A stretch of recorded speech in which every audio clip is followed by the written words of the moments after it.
කතාවට ආවතින් ඔයා අද මාගෙම කරගන්නද රහසක් කියලා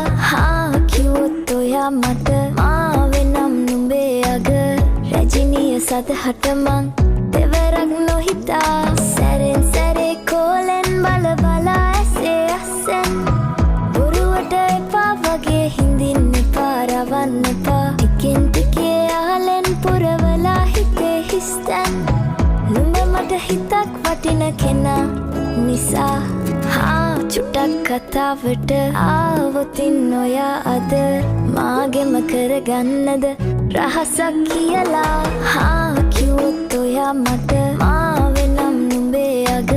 රැජිනිය සදහට මං